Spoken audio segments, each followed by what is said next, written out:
It got everybody's attention, obviously, and here's where I was again, southeast of Salem. I've got the map for you, the earthquake map, the yellow dot there, indicating where Lacombe is and where the earthquake happened. But you know what? It wasn't the only one in Oregon today. There was a very small one southwest of the Dalles, north of Mount Hood here, south and a little bit east of Hood River. That was only a 1.6, which you usually do not feel. But if we zoom out, you'll see that there are several earthquakes around the west here over the last 10 days. The blue dots being 10 days old, green last 24 hours, yellow in the last 12 hours. And the big one, the bigger the circle, the bigger the earthquake. And of course, the one we had today really standing out. Also standing out is the clear weather and the warm temperatures, 83 degrees right now. Some scattered high clouds moved through. We had the fog in the morning. That burned off and left us with the nice weather. However, what you see here is wildfire smoke. First of all, that is the Cedar Creek fire, which will pump smoke into the southern valley.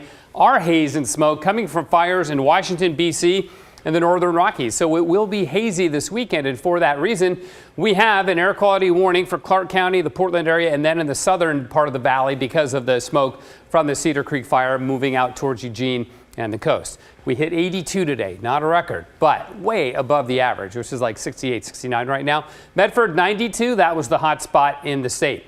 Offshore, there's a storm system out here, but it's so far away it is not moving towards us. That's basically going straight north towards Anchorage. We got this big blocking area of high pressure here on the west coast, high pressure and warm air going hand in hand. So nothing's really going to change. It's a very stable pattern all across the northern hemisphere right now. East winds, though, develop, little fog in the morning in parts of the valley, then that burns off and leaves us with a really beautiful weekend other than the wildfire haze, which, by the way, will be generally elevated. We may get some decrease in our air quality, hence the air quality warnings. But for the most part, we'll be in pretty good shape. Air quality not the best, but not the worst. And as we go through time here, this is Sunday, we still have north or easterly winds, and it just doesn't change a whole lot through next week. Now, there's a weak system here that's going to come out of the Gulf of Alaska right there. That's that little dip right there, the cooler colors. That will not bring us rain, but it will cool us off for a couple of days. And then warm weather rebuilds just that quickly Wednesday, Thursday, Friday of next week.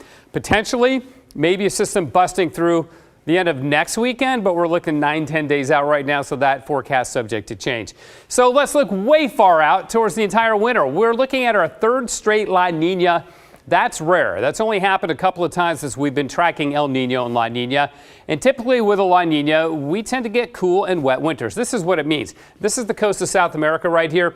Cool water extending way on out through the central Pacific, and then warmer than normal water in the western Pacific. That rearranges the position of the jet stream. High pressure and low pressure tends to put high pressure farther west of us, which gives us the northwesterly flow in cool air and lots of precipitation. In fact, if you look at our seasonal outlook, December, January, and February showing above average odds of above average precipitation throughout the northern Rockies and here in the northwest basically, and then below average down in the southwest. So what does that mean for our winter snowpack? Well, this is the average. This isn't a forecast, so this is just a look at an average of the snowfall patterns for all of the weak La Ninas, which is what we're looking at right now. Blue meaning above average snowfall by a couple of feet. And if we zoom in on this just to make it a little easier to read, all of the northwest typically sees above average snowfall during a La Nina like this, extending through the northern Rockies down to the Wasatch, and then it really begins to fade away as you head down towards Lake Tahoe in the Sierra. They tend to have fairly dry winters there, unfortunately, but